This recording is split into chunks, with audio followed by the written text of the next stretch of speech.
Hey guys, this is Allison from Allykatkreations. How are you?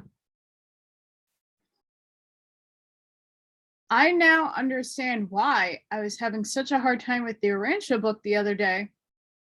I have another infection in my face. Fun, it's from my teeth.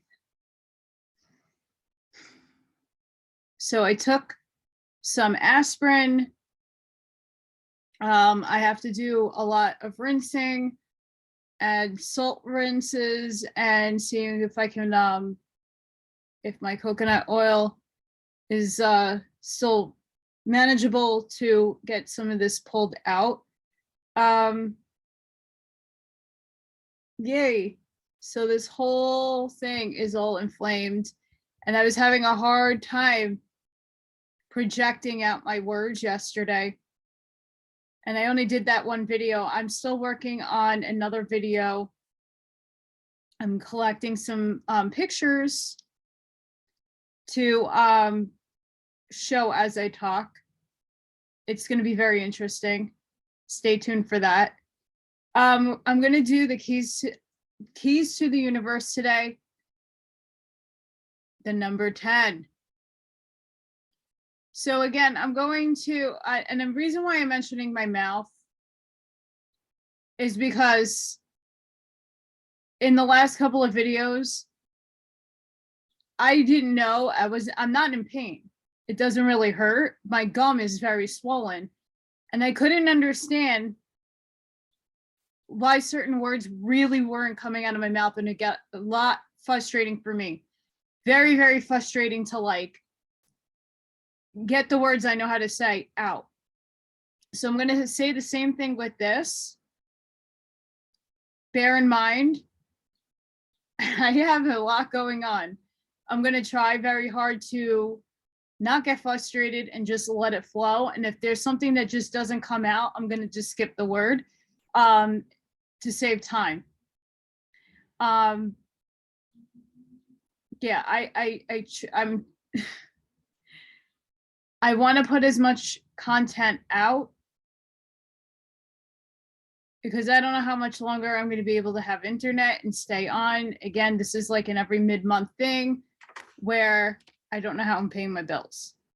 And now with an infection, and if it doesn't go away or it gets worse or I'm starting to feel pain, I'm going to have to go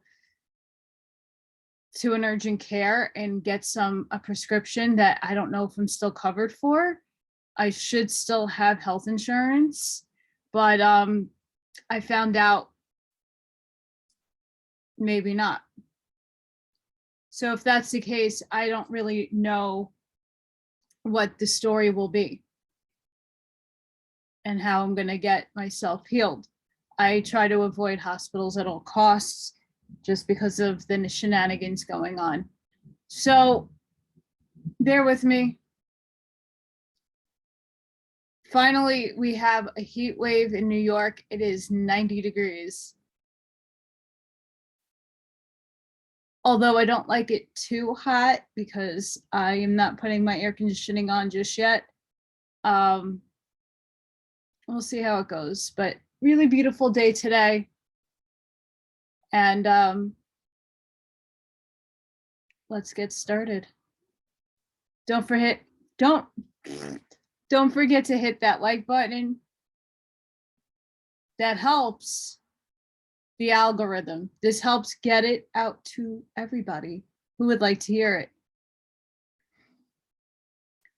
Share on your social medias and subscribe if you haven't done so already. I'm climbing, finally. But I do suspect they're still messing around. Fun times. The number 10. Finally. Quote, "It is from this number 10, or creative nature, the mother, the occult cipher, or zero, ever procreating and multiplying in the union with the unit 1, or the spirit of life, that the whole universe proceeds." The secret doctrine, Blavatsky. Quote, "The infallible Sitharoth are 10. So are the numbers 10 and not 9, 10 and not 11. Understand this wisdom and be wise in the perception. End quote. Sefer Yitzraya. Number 10 is the number of completion or perfection. Through completion, the assembly of the complete parts. It is the grand summit of numbers and their completion. It is the number which expresses the completion of creation as method in Genesis, the completion of creation as mentioned. I just read that, sorry guys. And quote, and God said everything that he made, and behold, it was very good. For number 10 contains all the digits, creations, and returns them once more to the unity. Thus, 1 plus 2 plus 3 plus 4 plus 5 plus 6 plus 7 plus 8 plus 9 plus 10 equals 55 equals 10 equals 1. Hence, number 10 cannot be surpassed. In it, we again meet the circle of unmanifested force with which we started, and whose emanations we have watched evolve through the number 9 digits. But now the first differentiation, number 1, stands at the right of the circle, ready to begin a new series of manifestation in the higher cycle of evolution. In other words, the circle in the beginning contained all those things which were put aside and left unconquered and unredeemed during a previous cycle of evolution, waiting until the strength and wisdom of number 9 had been attained to consciously take them up and from them evolve a new series of numbers, powers. The first number 1 was but a foreshadowing and prophecy of that which it should become at the close of its cycle, just as the primitive streak in the embryo is a prophecy of the man to be. In 10, the circle is no longer a chaos or undifferentiated matter, nor a mass of leftovers from a past world period awaiting the outpouring of the divine creature force of the one life to start into evolution, but has now expressed itself in the perfection of nature and man.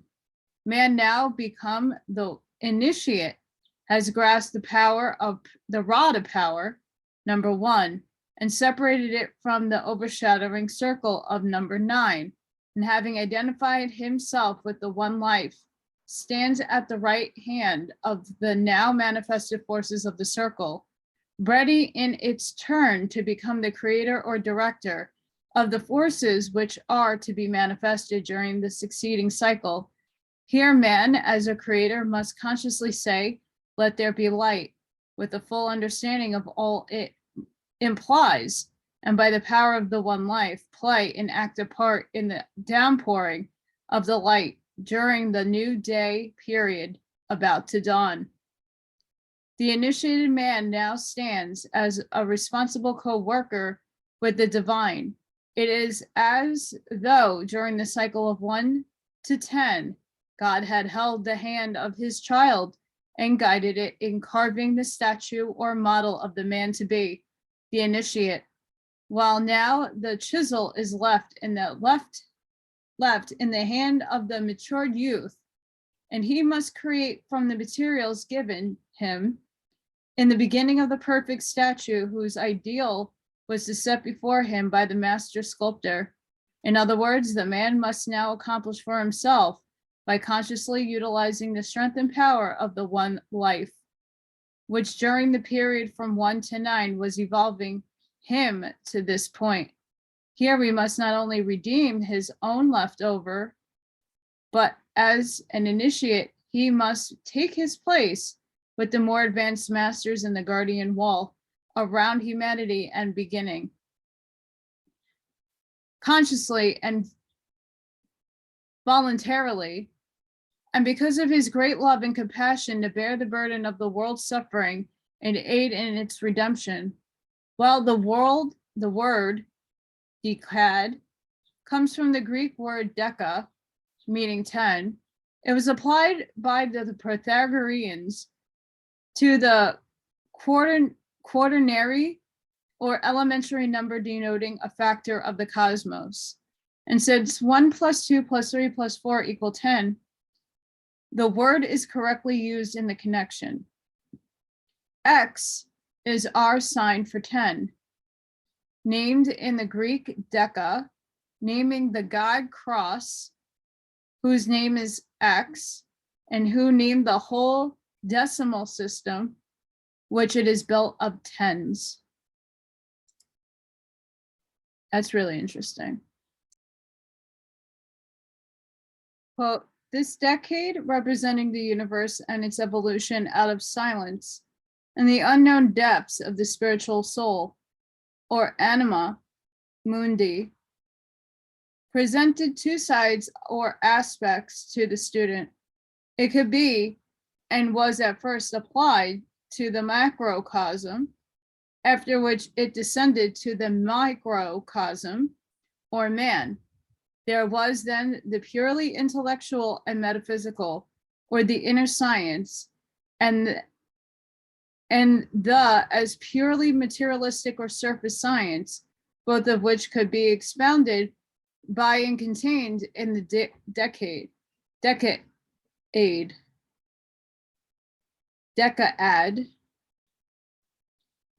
something like that. It could be studied, in short, both by the deductive method of Plato and the inductive method of Aristotle. The former started from a divine comprehension, and when the plurality proceeded from unity, or the digits of the deca appeared, only to be finally reabsorbed, lost in the infinite circle. The later depended on sensuous perception alone, when the deca could be regarded either as the unity that multiplies or matter which differentiates, its study being limited to the plane surface, to the cross, or the 7, which proceeds from the 10, or the perfect number on earth as in heaven. This dual system was brought together with the deca by Pythagoras from India, end quote. The Pythagoreans made each quarter of the cosmos complete and argued incompleteness from the fact that 4 being the quaternary and equal to 10 made what they called the all complete. They were apt to give extravagant terms to this number in an effort to express its perfection. For instance, they are quoted as comparing it to heaven, because it is all the digits are indrawn for a period of rest, swallowed up, as it were, in eternity, symbolized by the circle, while the one life stands beside it, ready to begin a new cycle of evolution in the 10. They also called number 10 eternity, which, having neither beginning nor end, is usually symbolized by the circle alone. It was also called the sun, for just as the sun rises on a new day after a night of darkness, the new day bringing with it all the experiences and continuing the work of the previous day, so does number 10 begin for the soul a new outpouring of divine light, love, and power, with which to accomplish in the new cycle. It is also called the cosmos, because we have shown the evolution of the cosmos and man is set forth in the digits from 1 to 9, all of which are swallowed up in 10. Aristotle said that some philosophers hold that idea, and numbers are of the same nature and amount to 10 in all. According to the Kabbalistic meaning of each number, we have a beautiful conception of the cycle of 10 and what it should mean in man's unfoldment. In number 1, which they call the crown of life, but he can obtain the crown only as he unfolds and manifests the qualities expressed in each of the digits as follows: 2 cold wisdom, 3 understanding, 4 mercy, 5 strength, 6 beauty, 7 victory, 8 splendor, 9 foundation. Therefore, only when we can express all these qualities can we complete number 10, called the kingdom. Here we find a collaboration of teaching of Christian mysticism that while the Father has crowned us as his heirs, we are not gods or Christ in our present undeveloped state. Only as we grow and unfold and express the powers of the 9 digits can we obtain and rule over our kingdom in the number 10. Another appellation given by some mystics to number 10 is the hand of God.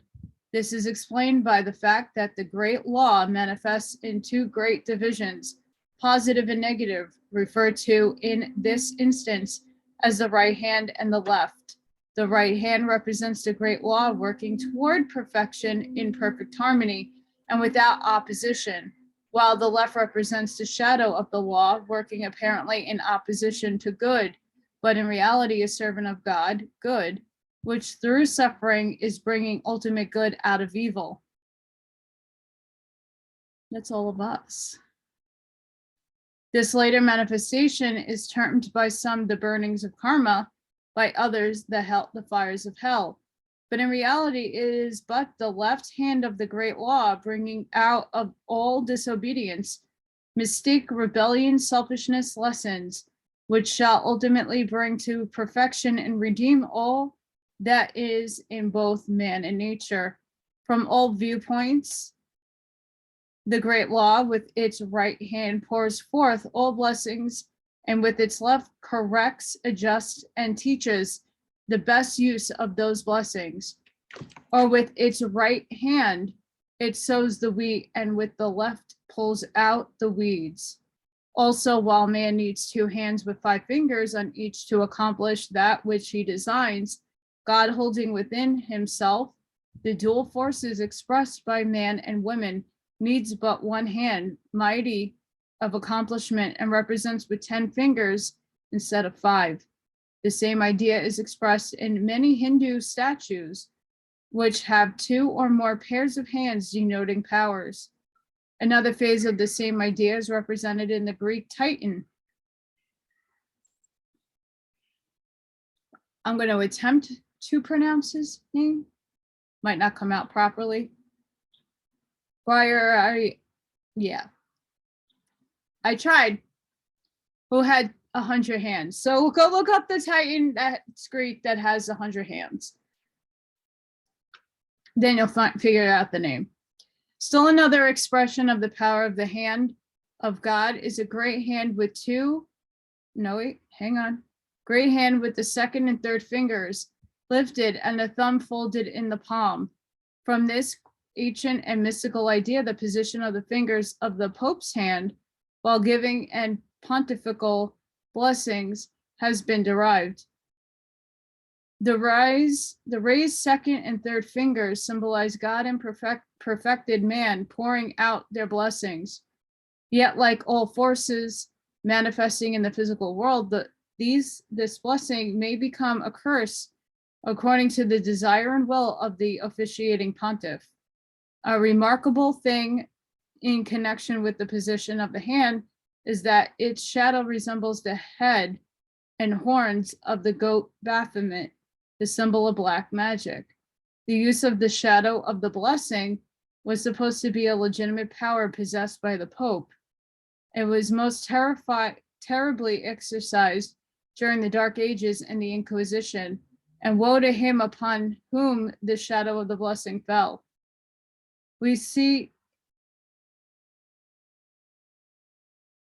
I'm sorry, you have to stop there. Whoa. So if anybody didn't know about that, no one's lying to you.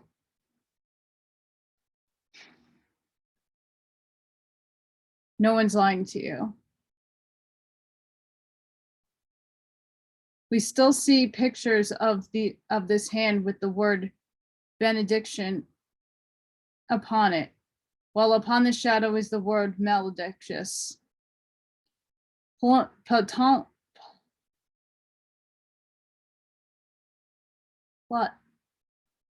Platinius taught number 10 was the fountain of life, or the fountain of eternal nature, the stream of one life forever flowing forth in two currents as it touched the earth. He also spoke of it as a mundane, representing the world receiving from the divine the potencies and powers of the divine thought through the 9 digits. For instance, its 2 halves represent man and woman, 5 plus 5 equals 10, while nature 4 with the Christ life 6 pulsating through it is represented by 4 plus 6 equals 10. The manifestation of the Trinity and perfection is represented by 3 plus 7 equals 10, while duality in its evolution toward equilibrium or balance is represented by 2 plus 8 equals 10. And finally, initiation obtained through the power of the one life is expressed by 9 plus 1 equals 10. Quote, the pillar and circle, which with Pythagoras was the perfect number contained, the tetracatus, became later a preeminently phallic number amongst the Jews, foremost all with whom it is male and female Jehovah. This idea of connecting the picture of the circle and its diameter line, that is the number 10, with the signification of the reproductive organs and the most holy place, was carried out constructively in the king's chamber or holy of holies of the great pyramid of the tabernacle of Moses, and in the holy of holies of the temple of Solomon. It is the picture of a double womb, for the Hebrew letter He is at the same time the number 5 and the symbol of the womb, and twice 5 is 10, the phallic number. This double womb also shows the duality of the idea carried from the highest spiritual down to the lowest or terrestrial plane, but the significance is that it is an androgynine or hermaphroditic, that it is phallus and yoni combined. The number 10, the Hebrew letter Yod, the containment of Jehovah. Number 10 was given to man as a covenant of the strength, for if man was given will alone without the power to conquer, he would be but the shadow of God and not his image. As there are in man 5 fingers over against 5, so over them is established a covenant of strength by word of mouth and by circumcision of the flesh.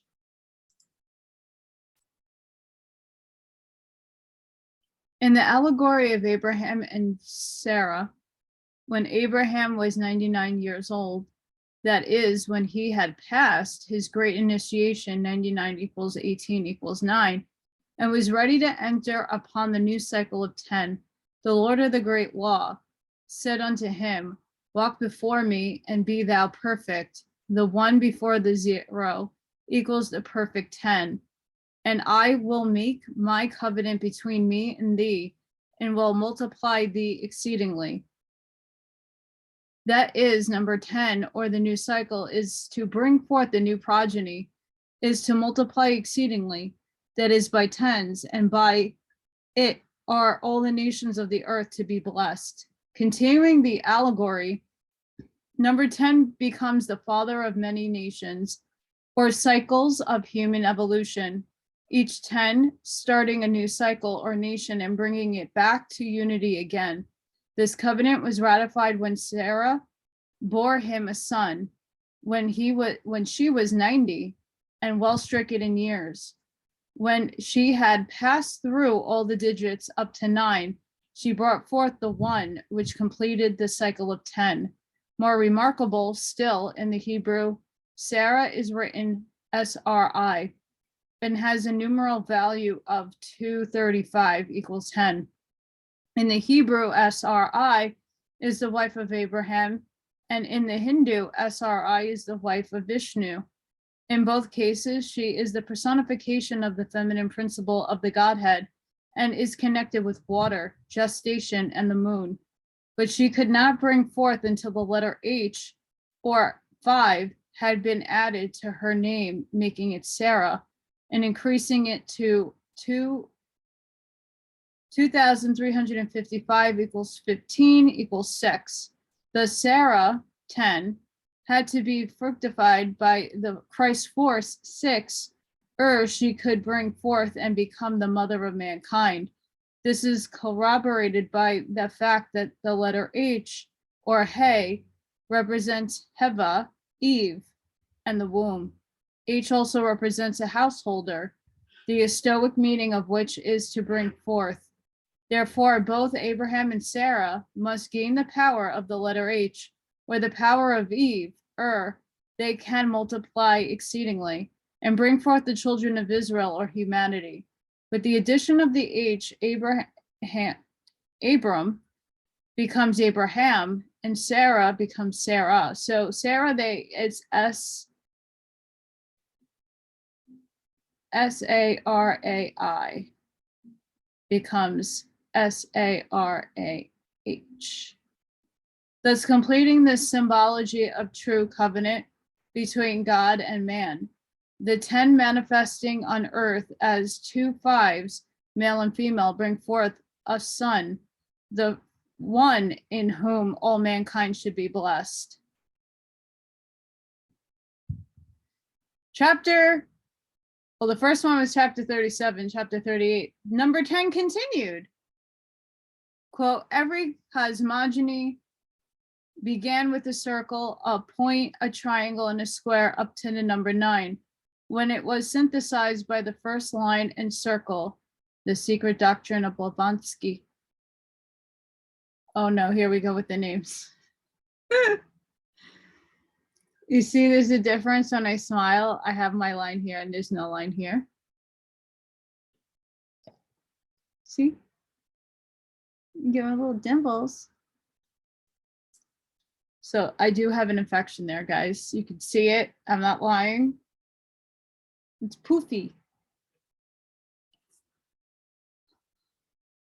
All right, I'm going to make a crack at this. It's probably not how you pronounce it, but I'm going to go for it. Plinius, a Platonic philosopher who traveled extensively through the East, seeking initiation into the mysteries, has left many useful hints pertaining to various ceremonies. The fact he won for himself the name of the evening star of Platonic philosophy and the morning star of the Neoplatonic. He is authority for the statements as to the great importance placed upon numbers by the Egyptian priests, especially number 10, as a representing man's fitness for the priesthood. Quote, the Book of Hermes are the oldest repositories of numeral symbology in the Western occultism. In them, we find the number 10 is the mother of the soul, life and light, being therein united. For as the sacred and anagram, Taruf shows in the Book of Keys, Numbers, the number 1 is born from spirit and the number 10 from the matter. The unity has made the 10, the unity, end quote.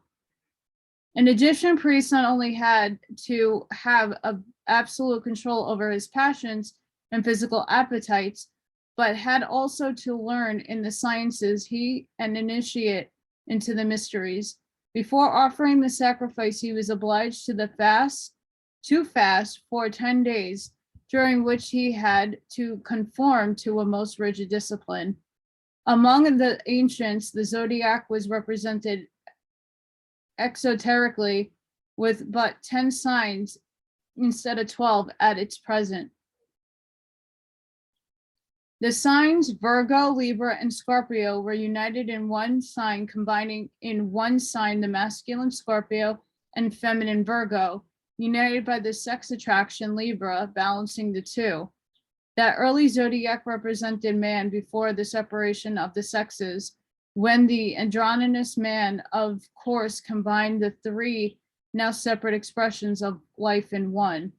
This is corroborated by the myth of Pantheon, son of Phoebos, who found the scorpion stretching over 2 signs of the zodiac.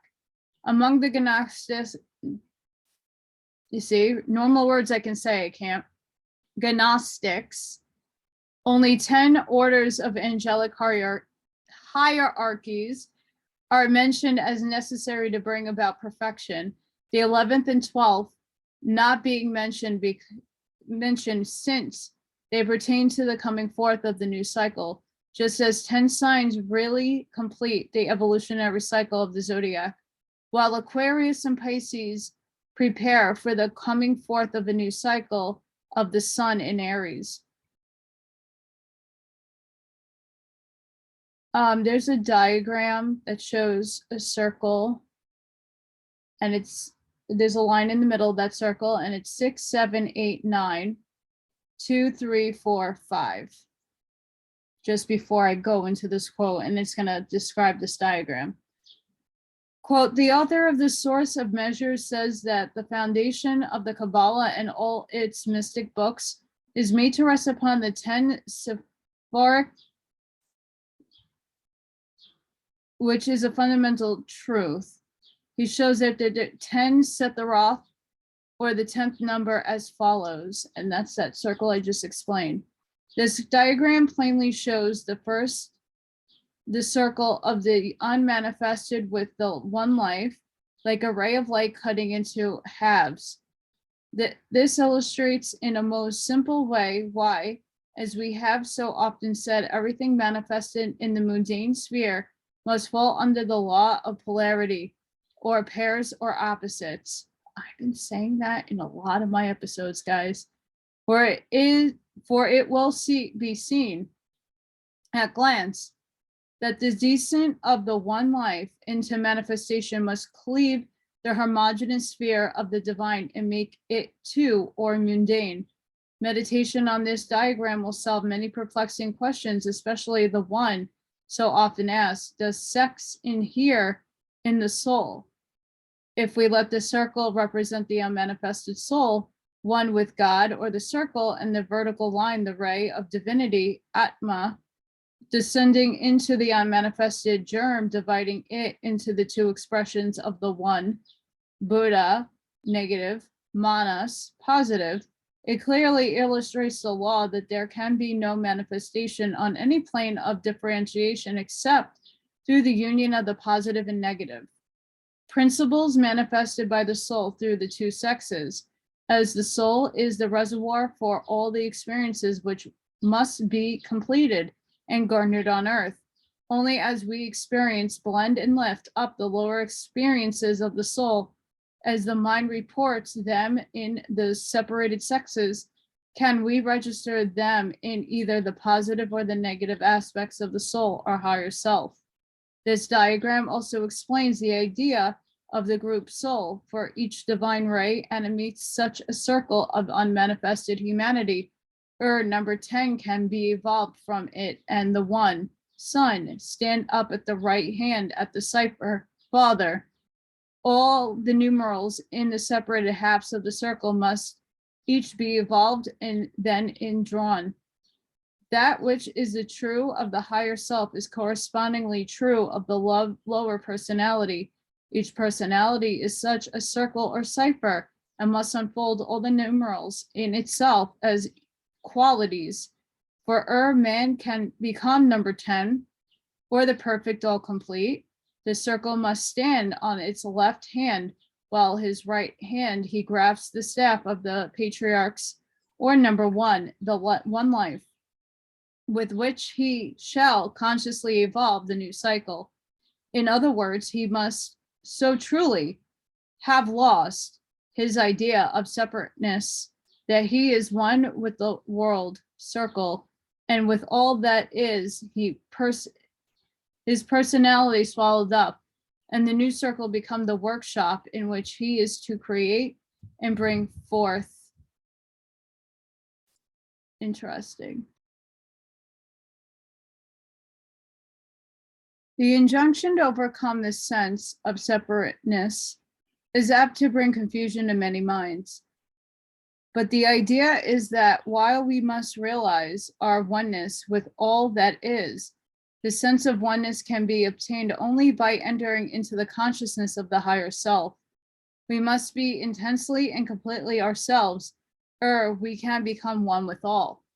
Then we are no longer like a grain of sand tossed hither and thither by either wind that blows, lost in a monotonous sameness of shape and characteristic, or one of the mass of humanity swayed by thought waves not their own.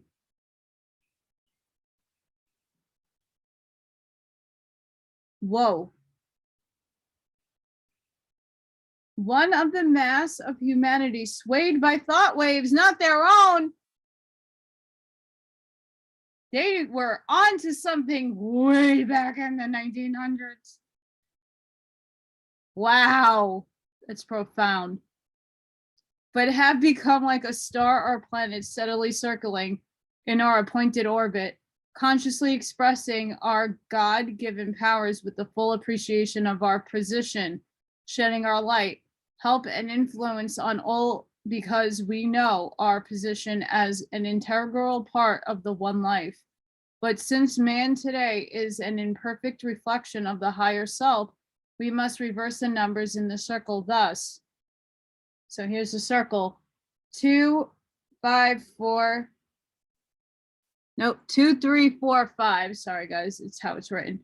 9, 8, 7, 6. Where the other circle was flipped.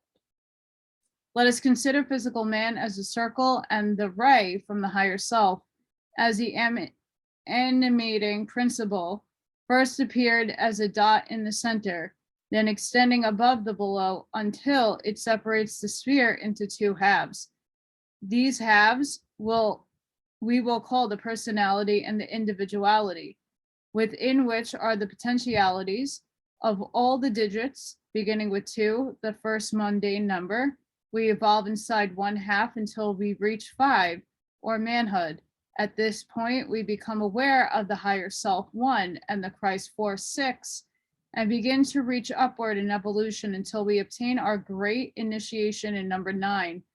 Then once more we recognize, but in a far wider sense, that while we are man, we have become more than man, just as man is an animal, but more than an animal. In short, that as man, we have within us two currents of force fighting for mastery, the personality and the higher self.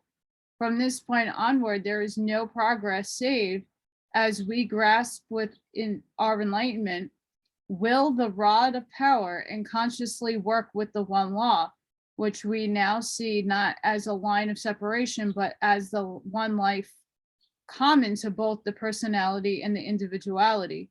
Henceforth, there is no more separation either from our higher selves or from all that is.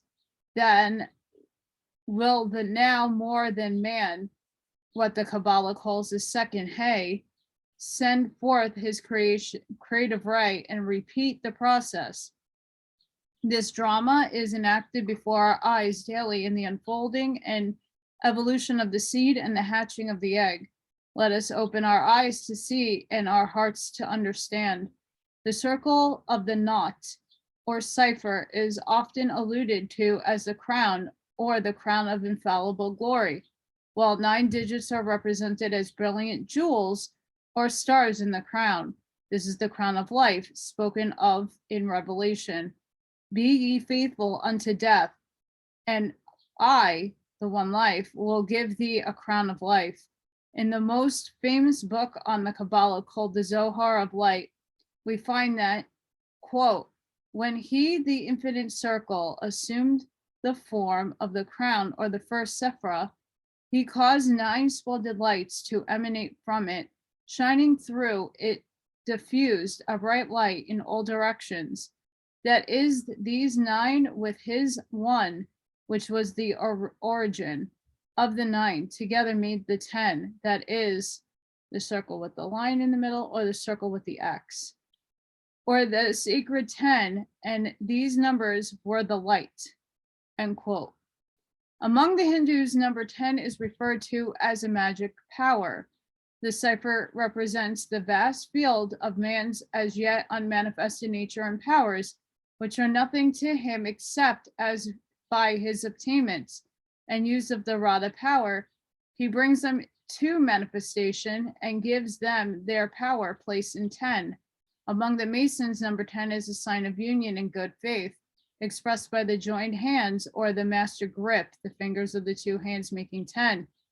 There are 10 double numbers, which add up to 10, and the first digits of each increasing from 1 to 9, and second digits decreasing from 9 to 1.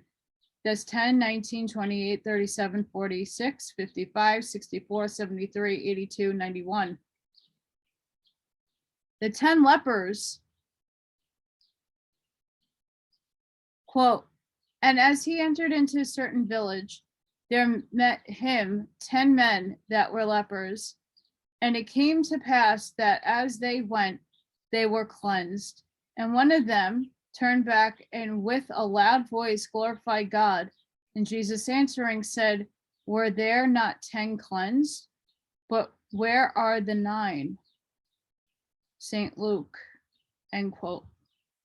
In the parable of the 10 men who were lepers, there is a mystical reference to number 10 as a complete number.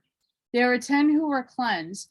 Mankind in their evolution has passed through the cycle of 9 digits, and lo, they were lepers, or were joined unto death. When the completed number 10 is reached, the Christ commands these 9 digits that they show themselves to the priests, to the priestly power over the illuminated intellect, which must now scan all the experiences of life represented by the digits and decide if all the leprous tendencies which bound them to death have been healed, and sting of death swallowed up in victory. When this is done, they are healed. But they remained only one who returned to give thanks. Hence the question, where are the 9, was not a question of reproach, but a most pertinent one, calling attention to the fact of the 9 being swallowed up in the 1 or 10, the fact that the great initiation was completed. For it is as one that the cycle of 9 digits returns to give thanks and to start out a new cycle. Again, this one who returned was a stranger, a Samaritan. The meaning of Samaria is to guard. Hence, this one is the guardian or the manifester of the experience of the cycle of the 9 digits. Quote, the boundless circle, the 0, becomes a number only when one of the other 9 figures precedes it, and this manifestation is valued and potency, end quote. While every number 10 is a return to unity, still, every time it thus returns, it brings a new experience, which is expressed by the digit which is manifesting in the 10. Thus, number 1 and 10 is the first manifestation of the light. In the first day of creation, God said, let there be light, and there was light. And God saw the light, the 1, that it was good, or 10.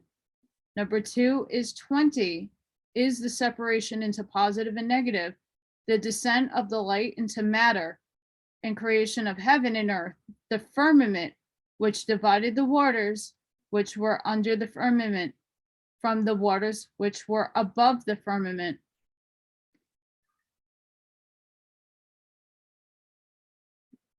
Just saying. Number 3 in 30 marks the manifestation of the Trinity reaching down into matter and expressing and bringing forth. And it was on the 3rd day that the earth brought forth, and God saw that it was good, or number 10. Number 4 in 40 marks the completion of the physical creation. In this cycle, the whole path of the earth's evolution is marked out and the foundation stone laid. Quote, and God saw that it was good, or number 10, end quote. Number 5 is 50, marks the perfection of all living things. Even man as a perfect animal type is here perfected. And God saw that it was good, or number 10. Number 6 is 60, and the cycle of Christ's force completes the informing or animating of all things. Animal man becomes the image of God and is given dominion over the earth. And God saw everything that he had made, and behold, it was very good, or a perfect 10.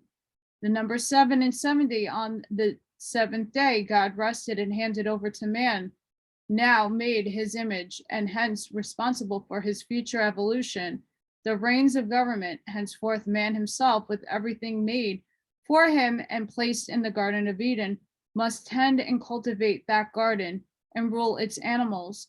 God saw that this day was perfected, or 10, so he blessed and hallowed it. Man was not handicapped in any way, for all that God had prepared for him was perfect. During the cycles, beginning with number 8 and 80, we have to deal with the future of man, for God rests, yet watches over his creations, always ready to respond to every sincere cry for help. But from 8 onward, man is held accountable for his domain over the earth.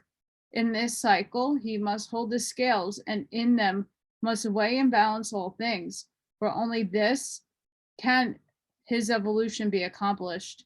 And when God sees there is a just balance and good, he will bless it and make it perfect and complete, or 10. Number 9 in 90, when the number is reached, man having been weighed in the balance and not found wanting, must need the great initiator and wrest from him his power. And God, knowing that this is man's heritage and that man has reached out and touched his robe, has eaten of the tree of life and become as one of us, with the pronounce it good and bless it, call it perfect or complete 10. This explanation of the days of creation is so obvious, that the only wonder is that man can be so blinded and waste so much time in fruitless theology discussion in the effort to build up such a dogma as original sin, with all his attendants, evils, hopeless confusion, and discouragements. The Bible is a most wonderful occult treaty, full of cryptic utterances, each sentence expressing volumes, yet so very clear. Once the mind has thrown off the shackles of prejudice and the misconceptions due to the materialistic interpretations, and is willing to read with open eyes, the while listening to the still small voice of the Spirit for the spiritual interpretation, the Spirit who is with thee always, even to the end of the world, will bring all things to thy remembrance.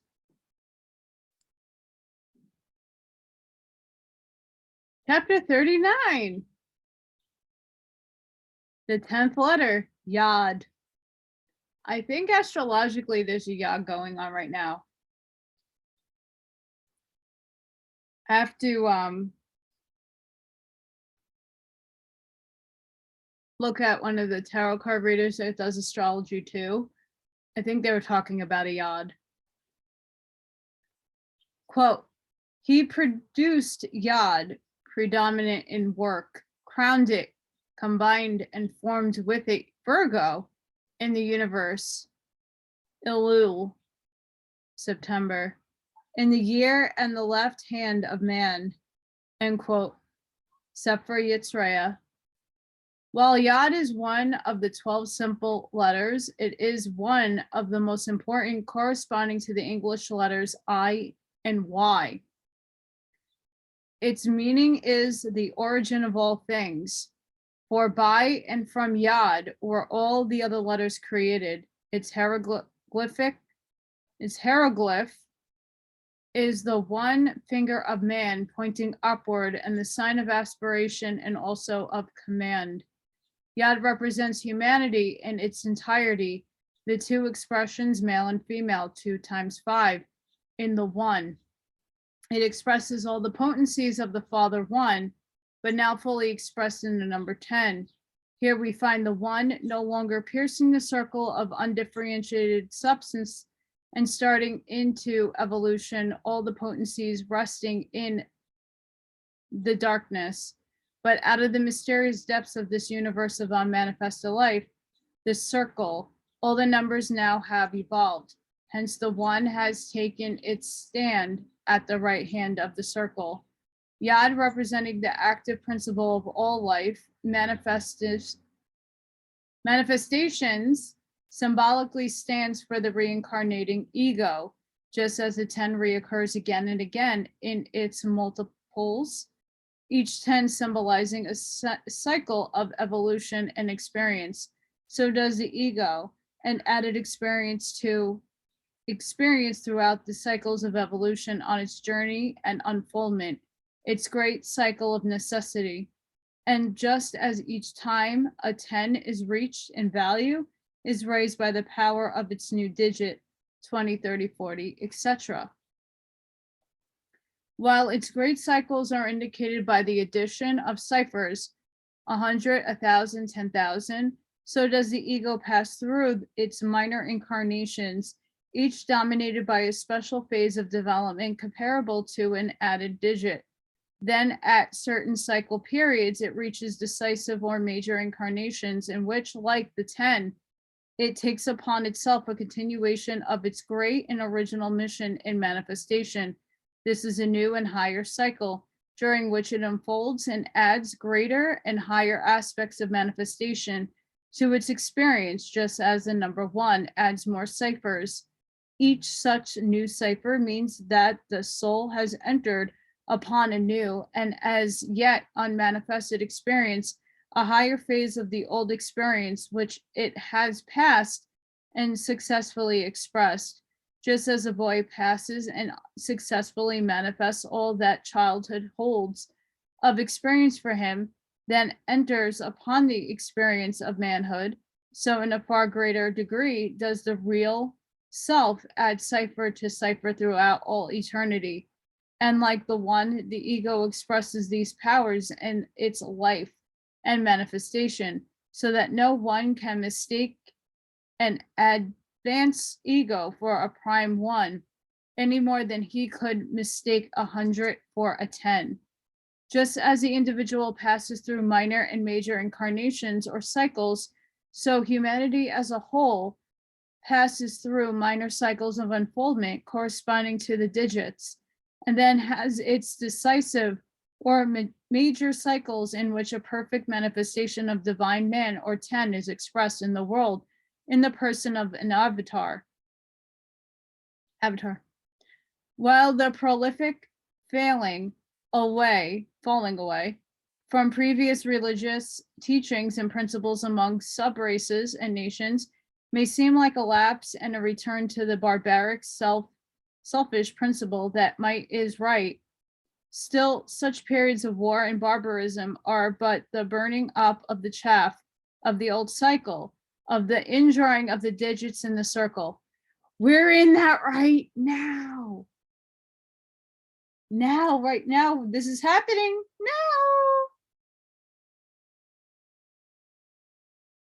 Every avatar is the embodiment and expression of, and brings to the world a new cycle or a new circle of unmanifested truth, which the nations of the ensuing cycle must unfold and manifest to the best of their ability.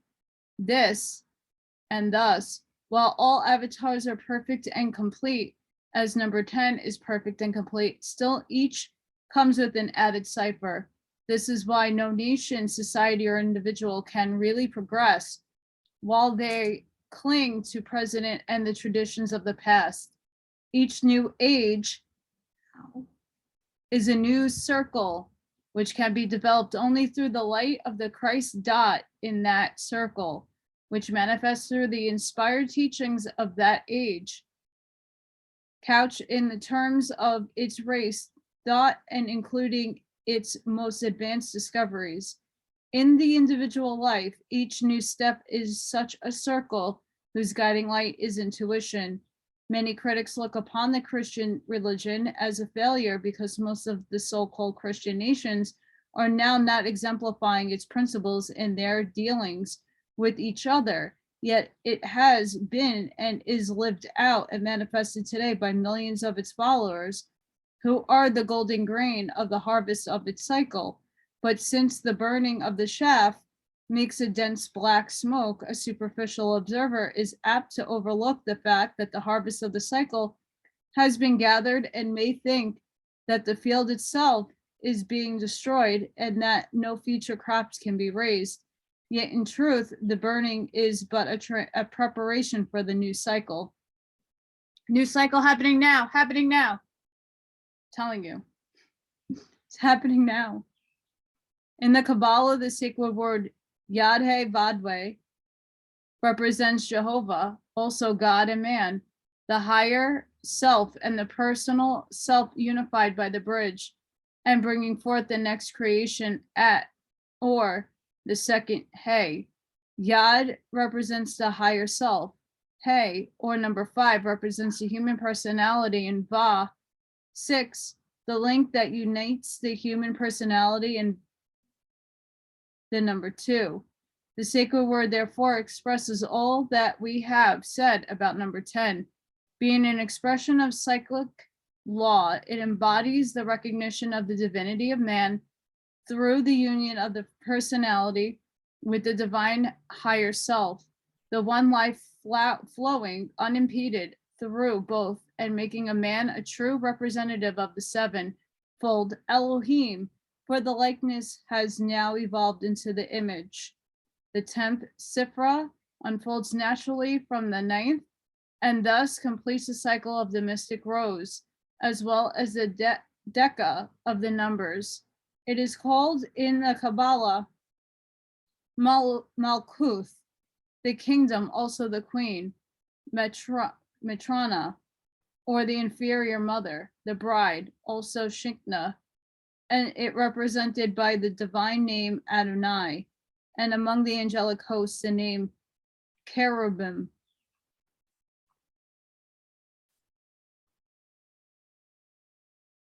Tarot time. The 10th tarot card, which is finally the right number. The Wheel of Life, but it is called in the modern tarot the Wheel of Fortune.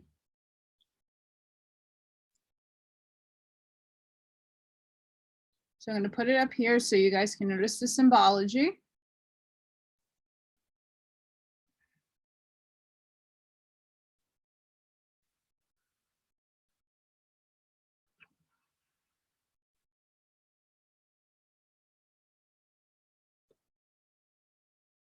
The 10th tarot card, the Wheel of Life, or the Wheel of Fortune. The 10th card of the tarot depicts a wheel called the Wheel of Life, or the Wheel of Fortune. The word tarot itself means a wheel or something that rotates its beginning and end in one or endless time in eternity. The importance of the picture of the orb, which name all wheels, is further shown in the fact that the human language was made on this ball, circle, and wheel.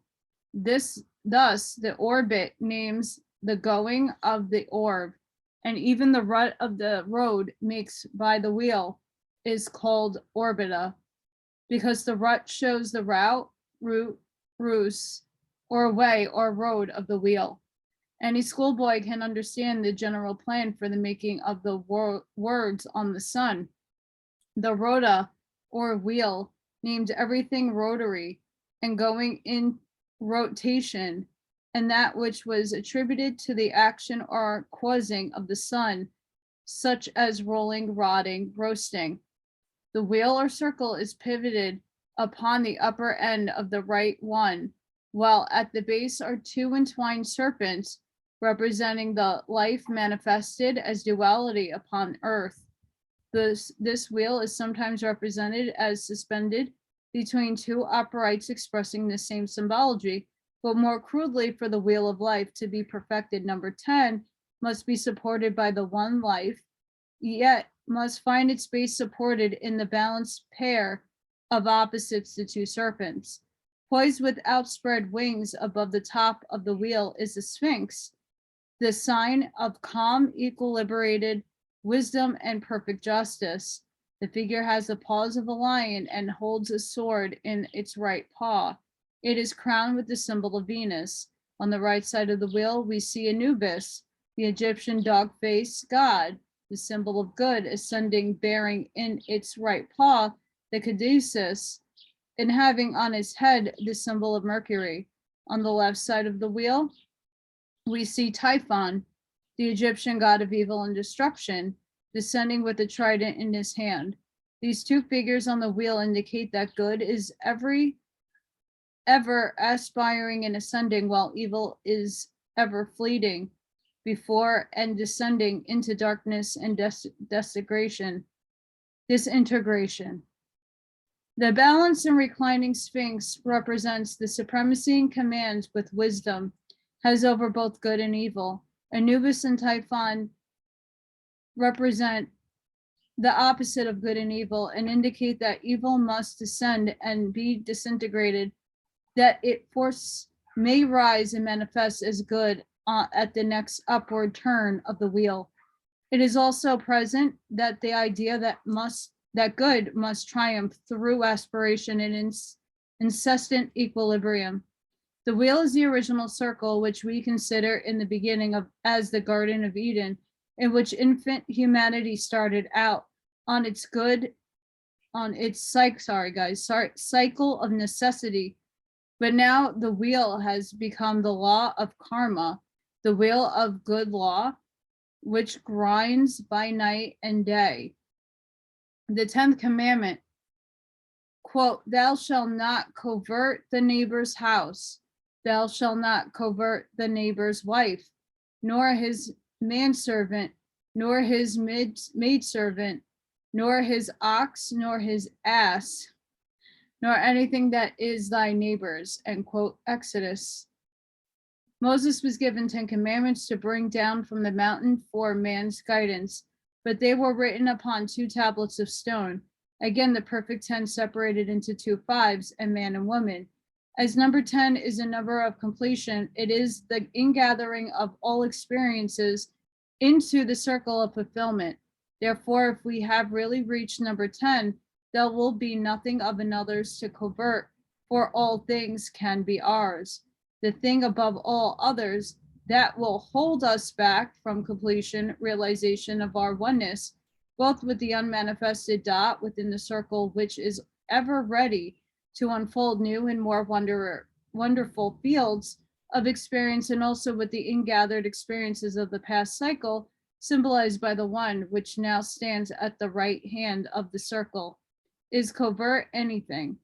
Even when we have reached the point where we are one with all that is, this oneness does not mean that we as individual souls shall have ever experienced and passed through every condition, but that we shall have just that which belongs to us and is needed to round out our experience and fit us for our own place in the world and the whole, where we will enjoy the fruits of the experience of all the others.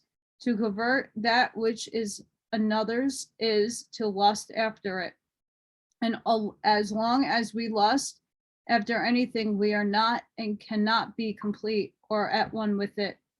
This, however, does not mean that we are never to seek after, desire, or aspire to greater and higher attainments. There is a great difference between seeking and finding that which is necessary for our growth and lusting after or coveting something that belongs to another, and which we are by no means sure is best for us. We are told to grow as the flower grows. This means that we evolve through the 9 digits. We are created around ourselves, an aura comparable to the circle in the 10, and realize that our real self is the dot within the aura, which must bring all its potencies and potentials into manifestation by the number 10 is reached. Number 1 may be likened to a gardener standing in the midst of a circular field and scattering his seeds, while in number 10, the seeds have sprung up thickly and bore fruit, leaving no room for the gardener, so he now takes his stand beside the fruit field. Within the circle of our aura, we see are the seeds of everything needed for our completeness, even though as yet unmanifested, just as the seeds of the future world rested in potentiality in the darkness of the circle. In the beginning, so have we all within our circle. And as the God said over the circle of unmanifested world stuff, in the beginning, so must we say, let there be light. For we have recognized the radiant star of initiation as the center of our circle And it is now our task to bring into manifestation that which we know is within us, be it something necessary for the little one which stands beside the circle, or for the unfolding of the star which shines in the center. By the time we have reached the number 10, we are no longer children to ask even God for our daily bread, for we have passed our initiation into number 9 and must stand alone and consciously create through the power of the dot which we have unfolded within us. Jesus, standing at the step, said, I have bread to eat that ye know not of. We must no longer draw to us that which has been manifested by another, even though we think we can draw it from the source of the divine supply, for the Great Mother has ceased to feed us at her breast, since we have outgrown that kind of nourishment. When we have babes, we draw our supply from that which our mother had gathered, eaten, and furnished us in the form of milk. But when we grow up, we must minister to our own needs through the exercise of our own powers. Just so when we are no longer children spiritually, we must minister to our needs to bring into manifestation through the power within us, the supply which is always present potentially in our aura. To do otherwise is to convert that which belongs to another, lusting after that which is not our own. For we are demanding that another furnishes us with that which we have the power to manifest for ourselves. Interesting. We must train our minds to realize that we have within the circle of our aura just those forces. Sorry, guys. Manifestation is needed for our unfoldment, and that we have the creative power of thought and will by means of which we can and must bring into being from all the seeming nothingness of our circle that which we need both for the physical conditions and for our spiritual perfection. Many pupils in despair cry out, if the masters are so powerful and can see how hard I am trying and how hampered I am by poverty, why do they not give me that which I need so sorely? They must know that I desire it only that I may do their work unhampered.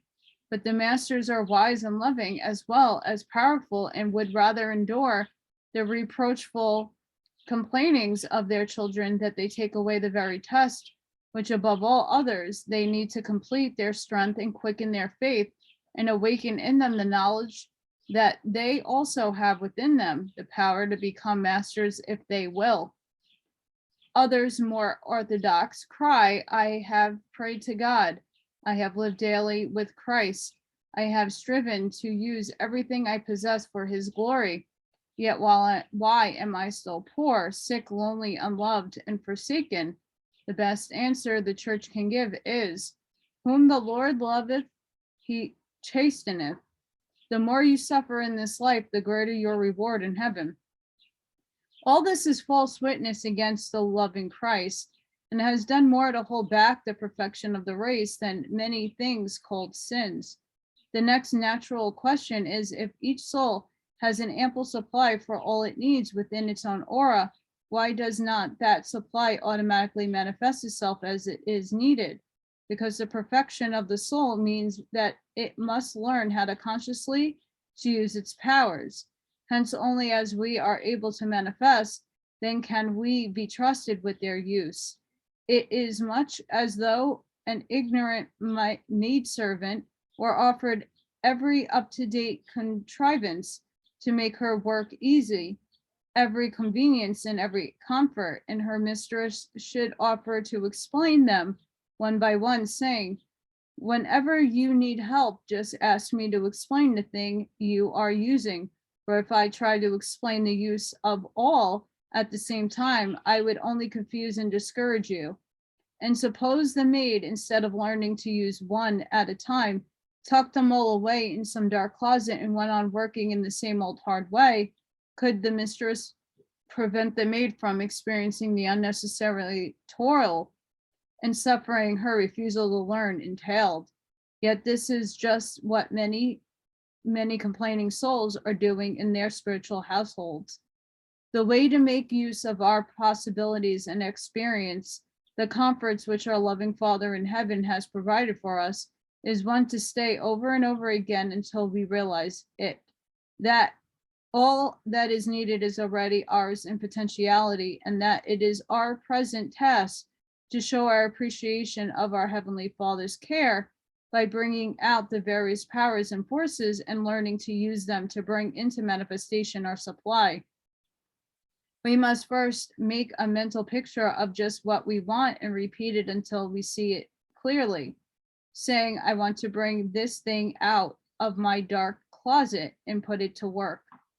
If it is money we need, we must make a visual picture of it coming to us, not from someone else, but from our own storehouse. We cannot see it coming to us from another or wait for it to be given to us or while we bitterly disappointed. We must see it coming from within our own circle as a result of the diligent use of all of our powers. By so doing, we will never be tempted to covet that which belongs to another, for we will know that our Father has placed plenty for us in the dark storehouse of the unmanifested, and that it is all ours for the bringing out into the light. Therefore, just as we would make every effort in hunting for a long buried treasure in a dark cellar, so must we turn on the light within ourselves, that the possibility and the means of our obtaining it may be revealed to us. That is, just as the light which entered in the dark circle of chaos in the beginning created a world, not out of nothing, but out of material already present in the darkness. So must the light within the center of our circle, the star whose ray thou art, reveal to us that we need to create our world and start out on a new cycle of manifestation. Only thus can we complete number 10.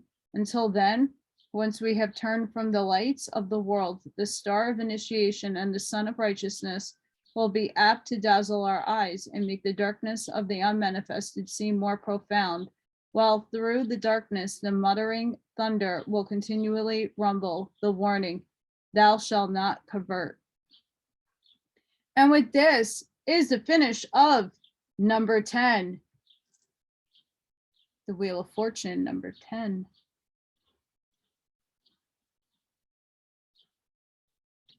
There's more to this book. It's not the end, but I hoped all of you enjoyed number 10 and its finality. And I hope that the nuggets of wisdom at the end, including for myself, I could take and try to manifest with using my own powers, abundance. But I think beyond all of that, there's more to say, that as a humanity, we all are one. But yet we all seem to like to function in ourselves and not start to expand onto others. So maybe that's something we can all work on, to manifest more beingness with a whole totality. So I'm glad I got through it. My big bubbling base of infection fun. I hope you all enjoyed. Like, share, and subscribe if you haven't done so already. I would appreciate it. Sending each and every one of you love and light. Have a fantastic day. Please stay safe. It is hot on the East Coast. And my prayers go out to everybody who was affected by the tornado that hit Gaylord, very interesting name, Michigan. I saw some of the videos, and I hope everybody that's out there is okay. And my prayers are going out to you. Until the next time. Bye, guys.